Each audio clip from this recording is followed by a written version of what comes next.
দুর্দান্ত লাগছে এবং কলকাতায় কালকে রিলিজ পশ্চিমবাংলায়। এটা আমাদের জন্য অনেক আনন্দের খবর। সারা পৃথিবীতে তো ৩০ কোটি বাংলা ভাষাভাষী দেখছে এটা এবং উৎসাহ উদ্দীপনা উন্মাদনা সবার দেখতেই পাচ্ছেন আপনারা।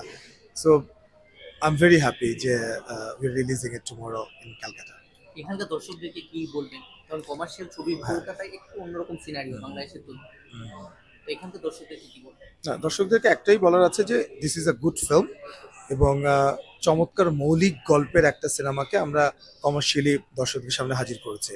সো আমার মনে হয় সব ধরনের দর্শকদের ভালো লাগবে সিনেমাটা এবং আপনারা দেখেছেন বাংলাদেশে এবং বাংলাদেশের বাইরে নর্থ আমেরিকা, অস্ট্রেলিয়া, ইউরোপ, গালফে আপনার দুর্দান্ত রেসপন্স আমরা পাচ্ছি এবং আজকেও আমরা দেখতে পাচ্ছি কালকে যেহেতু রিলিজ আমরা বুক মাই শোতে আমরা বারবারই দেখছি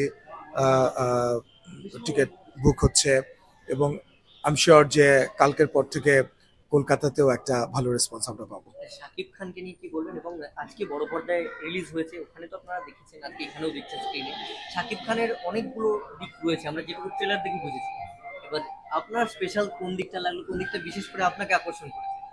মানে এই সিনেমাটার এই ছবিটা তো অবশ্যই পুরোটাই আকর্ষণ, কিন্তু ছবিতে শাকিব খানের অনেক দিক আমরা দেখতে পাচ্ছি। দেখেন এখানে গান এসছে বিভিন্ন। শাকিব খান তো অফকোর্স মেগাস্টার বাংলাদেশের এবং বাংলা ভাষাভাষীদের কাছে।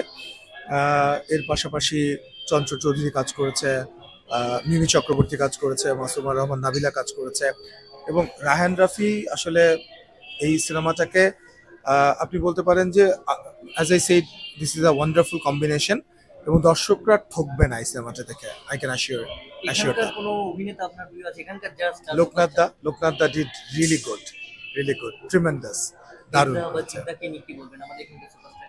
হ্যাঁ, মানে অফকোর্স ছবি মানে দেখা হয়। দেখেন বাংলা সিনেমার ইন্ডাস্ট্রিতে দুই বাংলার সব ট্যালেন্টরা একসাথে হবে এবং বড় কিছু হবে, এটাই তো আমাদের আশা। Thank you so much. Thank you best wishes. Thank you so much.